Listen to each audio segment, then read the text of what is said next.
Hi, I'm Daniel Cohen with Indivisible Houston, and this is an activist cheat sheet to political dirty tactics just in time for the primary season. Today we're going to cover not only the tactics, but the terrain in which you see them and then the responses that you should use for each of these tactics, as well as go over some of the responses that you should not have for these tactics. Because remember, if there's a dirty trick that's set up, then they're trying to evoke a specific reaction out of you. So you want to avoid any response that you don't want to play, that plays into their hands, because you don't want to do anything like that, but you want to use a response that would either counter or overcome that tactic. If you see something here that's not on the board, keep in mind that this isn't necessarily exhaustive, but we did want to give you at least a cheat sheet to each of these tactics. We'll cover them one by one, starting with our very first one, which is agitation. Agitation is when someone tries to evoke a reaction out of you in a public place. For example, if you are in a march, and if you've ever been in a march, you can see that it doesn't take much space to be able to say something to someone without anyone else in earshot of you. So if someone wants to try to start a fight with you without anybody else hearing it, they might walk up and whisper something in your ear to try to get a reaction out of you. Of course, they want to get a reaction out of you, because if they can get a reaction out of you, particularly one that's aggressive, then they can follow up by taking legal action or making you look bad through propaganda or something like that. So keep that in mind in public places, such as voter registration areas, rallies, public meetings, or anywhere else that might be out in public where they can catch you on camera or otherwise make sure that you look bad in a public location. A good example of this that you might have seen in the past is cut videos or doctored videos that people catch by angering the person who is their target. And if you are a voter registrar, then as you know, there are certain rules and regulations surrounding voter registration, at least particularly in the state of Texas where Indivisible Houston resides. So if you don't follow those rules, then you can get in big trouble. Well, an agitator can trick you or otherwise provoke you into breaking those rules, and they're punching your buttons on purpose. So just keep that in mind. Be on guard when you're in a public location, because as we approach the primary season and eventually the November election, you're going to see more and more of tricks like this, and particularly this agitation tactic when it comes to voter registration. It's kind of like the weather, right? There are certain seasons where you get more rainfall, but there are certain seasons when you get certain higher volumes of political dirty tricks. And election season is the rainy season of political dirty tricks. The response for agitation is, first of all, whenever you're in public, if you're at a rally, or if you're doing voter registration, or if you're at a campaign party, or if you're at an activist party or something like that, just be aware of your surroundings and be aware of what's going on. If you see something that's out of place, warn other people. If somebody does try to agitate you and provoke a reaction, then walk away. And then, of course, get pictures, get footage, because camera phones, these are amazing tools that we all have now. And so it's something that you can use to your advantage. You're going to have to kind of like play it by ear as to whether or not you should be trying to capture things on film or not, because there are advantages and disadvantages of that, depending on the scenario, that vary by law, depending on your city, state, environment, etc. So it's going to have to be something you have to determine. Keep in mind, of course, like I said before, that there are certain responses that you want to avoid in response to things like agitation. For example, we saw a meme that was floating around on Facebook that said, if we see an agitator who tries to cause something violent in a crowd and tries to agitate people in a crowd, we must all sit down and the press will see that the protesters are peaceful and that the agitator is truly the violent one. The only problem with that is, if you've ever actually been to a rally, that's not going to work. Because you can't like instantly snap your finger and 1,000 people sit down. By the time that you do that, somebody's going to slip over a fence or down an alleyway and they're gone at that point. And you're not going to be able to do it in the first place. So instead, just be aware of your surroundings, warn other people, walk away from it if you can, and get pictures and footage. Sometimes at rallies you're going to see ACLU observers or police. Again, there are advantages and disadvantages to getting them involved. But at least know that that's something that's at your disposal that you can use as a counter response to agitation. The second dirty tactic that we're going to cover is club packing. This is more specific to endorsement meetings. Basically what happens is, depending on the bylaws of a club, somebody may try to buy a certain amount of memberships or otherwise get more power than they would have otherwise had based on the merits of a candidacy to try to endorse a certain candidate. This could be done with issues as well. It's more common with candidacies, particularly during political election season. You're going to see this during club votes. You'll see it during endorsement meetings. You'll see it during committees. If there's a committee that's specific to a club, someone might try to manipulate the committee. They may put a supporter on a committee or something like that, someone who's a non-biased supporter. And keep in mind that sign-ups online are another place where this comes into play, because somebody might buy like 30 sign-ups at a time, or they might go through and buy 30 sign-ups one after another after another.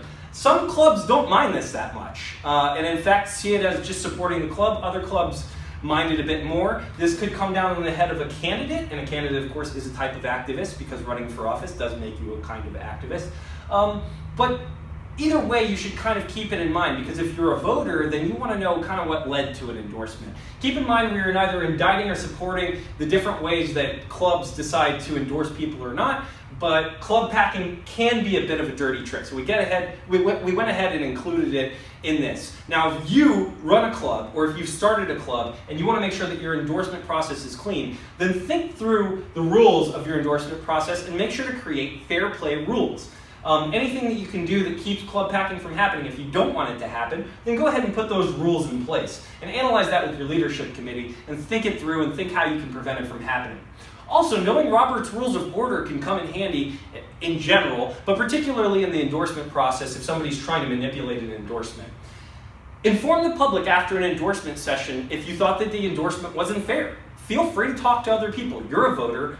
You're in the area, you have a say in how things are happening, so if you want to speak up, feel free to speak up. And then speak up not only in context of the public aftermath, but if you're at the meeting itself, feel free to speak up on behalf of your own candidate, because the more that the people are engaged in the process, then the more fair the process is going to be, and the more that candidates and issues have a right to rise based on their merit, as opposed to other circumstances or tweaking the rules. The third tactic we're going to cover is called push polls. Push polls are usually conducted by phone, and I'm going to give you an example of a push poll. Keep in mind that push polls tend to be dirty, so what I'm about to say is one of the nastiest push polls that you've ever heard, so just keep in mind this is really, really disgusting what was done, and you might hear something like this. In the year 2000, John McCain and George W. Bush were the main Republican primary opponent contenders going for the Republican nomination. And the South Carolina primary, in the end, is where George W. Bush really pushed himself out in front of John McCain. And he eventually went on to secure the nomination, and then he was president for 8 years. John McCain has an adopted daughter from Bangladesh. And so push polls started hitting South Carolina Republican primary voters that said, would you be more or less likely to vote for John McCain if you knew he had an illegitimate black daughter? Which of course is racist dog whistling, and also winks and nods at something that isn't remotely within the universe to begin with. It was disgusting, it was dirty, and unfortunately it worked, and it created the margin. Push polls are a dirty tactic, and dirty tactics sometimes work, which is why some operatives go to them. So that's why we're making the videos, so that you can know the different responses that you can use to counter them or overcome them. If you hear what you think is a push poll, or really if you hear a poll related to the candidates in your district at all, or issues in your district, then listen carefully, record the call, and recognize it for what it was. Don't assume that what you initially think the push poll is actually is that push poll. Don't assume that any poll is necessarily dirty. Just record the call if you think it might be dirty in the first place, and then analyze it later. And you'll be able to come up with different options for what you're going to do. If you're a candidate who's being push polled, then you can think about your response in that respect. If you're a voter who runs into a push poll, then it tells you maybe something about the different campaigns that are running in the area, or maybe parties, or maybe organizations who have gotten involved in the race, because they can come from a lot of different angles. The fourth is a doc dump. This usually happens online because it's easier to disseminate it online without necessarily leaving the originator's fingerprints on it. And basically what a doc dump is they put a series of different claims about somebody in order, and then they provide evidence so people can start tracing the trail and putting the facts together and creating a narrative. And it pushes a narrative out into the general environment, which can affect the election in the end, or sometimes can affect issues. If you see what you think is a doc dump online, then document it, /download it, /screenshot it. In other words, save the evidence, save the goods, because you're going to be able to figure out the trail probably a little bit later. In all likelihood, you'll be able to do that because you use Google. Research your way back to it. When you Google the people and events and documents that are related to it, then you can get to the bottom of how that narrative came to be in the first place. And then remember, don't assume anything. Do follow the trail, but don't assume anything until you got the goods. Because doc dumps can come from a wide variety of places, and you're not really sure necessarily what the source is. It's just as bad for you to assume that you know more than you do, than to not catch on to a dirty tactic in the first place. We're in pursuit of the truth. We want a solid, clean, healthy democracy, which is why we're showing you how you can respond to these things and educate yourself on what dirty tactics look like. The next dirty tactic we're going to cover is, pardon my French, shit mail. This will enter your mailbox or email. Usually it's your mailbox, because email can get traced back pretty easily, but your mailbox, you'd have to do a video like this or take a picture of it in order to put it on social media. The way to respond to this is, first of all, do save everything and take a picture of the different mail, because during some election cycles you could wind up with like a stack of mailers this high when it comes to shit mail, because everybody and their mama is sending out shit mail. Get the facts on the mailer itself.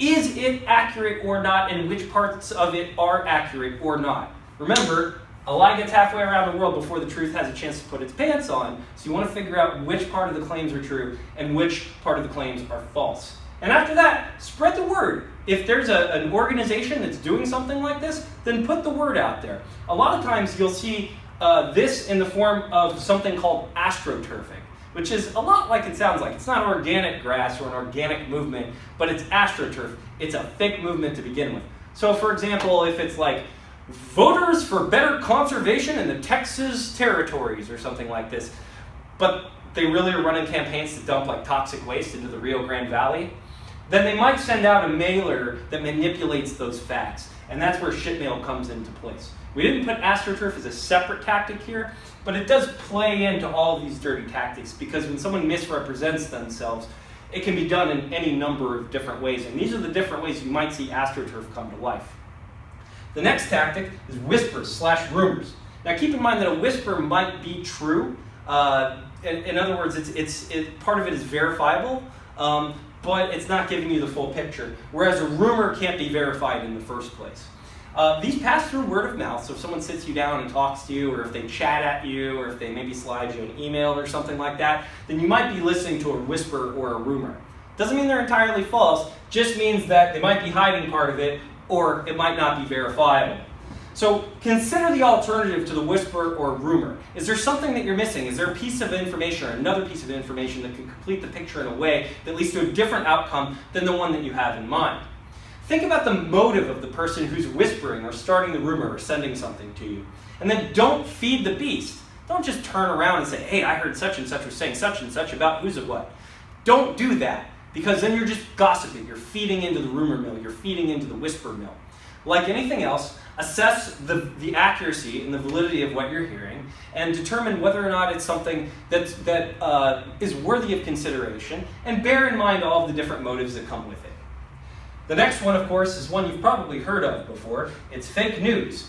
Usually it takes place online at this point. And of course, with fake news, you want to fact check it first, look for different sources, block or report any trolls who are spreading fake news around, particularly if they're abusing people or harassing people, and ignore the nonsense. So, I don't know, if you hear some story about how the president doesn't like some brand of umbrella because I don't know, Tom Perez used it once, and it's a Hollywood conspiracy to promote this brand of umbrella over Trump brand umbrellas or something like that, then just keep in mind that you're now so far down a rabbit hole that has nothing to do with politics that it probably was a distraction in the first place, and it might very well be fake. So try to avoid that rabbit hole, ignore the nonsense in politics, build your own narrative forward if you're a candidate campaign. Don't even think about nonsense. Don't think about nonsense that's coming from your opposition or from the other side. Build your own narrative. The story shouldn't be about the umbrellas of Tom Perez. It should be about, healthcare and jobs and education and clean air and water for our kids and, education, better schools, better public parks, whatever it might be. Build out your own narrative which will bypass the nonsense. We can get knocked off message pretty easily as activists, as campaigns, really as anyone who has anything to do with messaging on behalf of a good cause, right? Something that we're actually pushing forward for. Keep your eye on the prize, stay focused on your message, and that'll help you overcome fake news. Finally, there's voter intimidation, and this is really important for election day. This happens at the ballot box, and basically it's exactly what it sounds like. Somebody tries to keep you from voting for one reason or another. We've heard of this in really nasty context before, Again, going back to the 2000 campaign in Florida, there were rumors about people kind of intimidating people at the ballot box and keeping them from voting.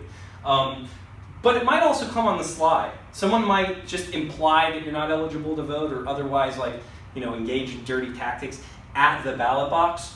So here's what you can do. Know your rights first and foremost. In your state, there are certain rules that are governing elections. There are certain rules that are surrounding elections. And if you know what your rights are and know if you're eligible to vote and what makes you eligible to vote or not, then you can fight back when someone tells you something that's not true. Don't back down either. Because if somebody tells you that you can't vote and you darn well know that you can, then tell them to back off and that you're going to vote. And tell them, look, I'm going to report what you're doing right now. I'm going to let people know about this.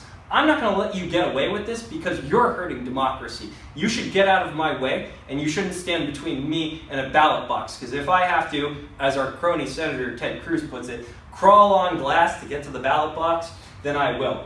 Report wrongdoings. Tell the judge if there's going to be any issues. There's usually a judge of elections, and so you can talk to that judge and you can say, hey, this is what's going on. And then, report those wrongdoings and make sure that you get an opportunity to vote. Make sure that you get a chance to vote.